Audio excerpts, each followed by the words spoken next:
మధ్య చూసుకున్నట్టయితే international foods ఉన్నాయి కదా మ్యామ్, సెడ్లాక్ లాంటివి. అవి వేరే కంట్రీస్లో అయితే షుగర్ తక్కువగా కలిపి ఇండియాకి వచ్చేసరికి ఎక్కువ కలిపి అమ్ముతున్నారని ఒక న్యూస్ వచ్చింది. అది ఎంతవరకు నిజం అంటారు? నిజమని తేలింది, ఆ తర్వాత వాళ్ళు తగ్గించేయమన్నారు.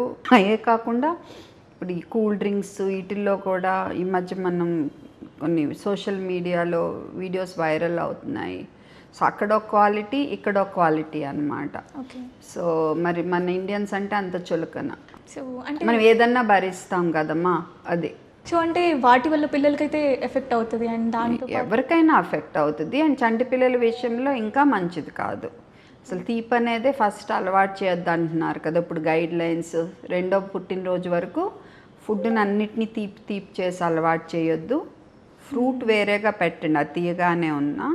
అది కాకుండా ప్రతి ఫుడ్ తీపిగా ఉండేట మటుకు తీపి ఫుడ్ అలవాటు చేయొద్దు.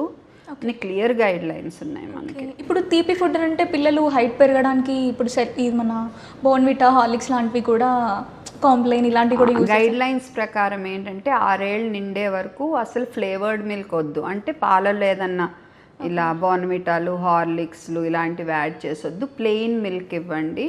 ఎందుకంటే ఈ అలవాట్లన్నీ ఫ్యూచర్కి పునాదన్నమాట. తీపి అలవాటు అయితే పెద్ద అయ్యే కొద్ది కూడా ఎక్కువ తీపి ఉంటే తప్ప తీసుకోరు. ఎక్కువ తీపిలు తీసుకున్నాం అనుకో, కొంచెం ఒక మితంగా అంటే ఓకే. బట్ ఎక్కువ షుగర్లు, బెల్లాలు, డేట్ సిరప్లు, తేనెలు ఎక్కువ తినేస్తే అది బాడీకి మంచిది కాదు. మనకి belly fat, fatty liver, obesity, sugar జబ్బు. ఒబిసిటీ అంటే ఊబకాయం. పిల్లల్లోనే తొందరగా బీపీలు ఇవన్నీ పెరుగుతున్నాయి రోజుకి. సో అది మనకి మొక్క ఎవరంగా అనేది మానవ రంగున అనేది ఉంది కదా సామెత. అలాగే చిన్నప్పటి నుంచి మనం చేయలేదనుకో మంచి అలవాట్లు, మంచి సమతుల్య ఆహారం తింటాం, కూరగాయలు, పండ్లు ఇలాంటివి అలవాటు చేయలేదనుకో, పెద్దయ్యాక వాళ్ళు అలవాటు పడరు ఇలాగా అన్ని గబుక్కుని తాగేటాకి, స్వీటీ తాగేటాకి అలాగా అలవాటు పడతారు. అసలు ఈ హార్లిక్స్, బోర్న్విటా, కాంప్లైన్ వాటి వల్ల అసలు నిజంగానే హైట్ పెరుగుతారా? అన్ని అబద్ధాలమ్మా, అన్ని అబద్ధాలు. హైట్ అనేది మన ఫాదర్ మదర్ హైట్ బట్టి ఉంటుంది. కానీ ఏదైనా అతిగా తిన్నామనుకో, మనం తీసుకోవాల్సిన దానికంటే మోతాదు మించి తిన్నామనుకో, లావుతో పాటు ఎత్తు పెరగవచ్చు. ఉట్టిగా ఎత్తు పెరగం, లావు ఎత్తు ఇవన్నీ ఎక్కువ తీసుకుంటే. రెండోది ఏంటంటే కొంతమంది ఎత్తు వాళ్ళు పెరగాల్సినంత పెరగరు, పేరెంట్స్ బట్టి కూడా. దానికి కొన్ని కారణాలు ఉంటాయి. కొన్ని హార్మోన్ సంబంధించిన సమస్యలు ఉండొచ్చు, కొన్ని జెనెటిక్ సమస్యలు ఉండొచ్చు, ఆర్ సరిగ్గా ఫుడ్డే లేకపోతే హైటు వెయిట్ కూడా పెరగరు.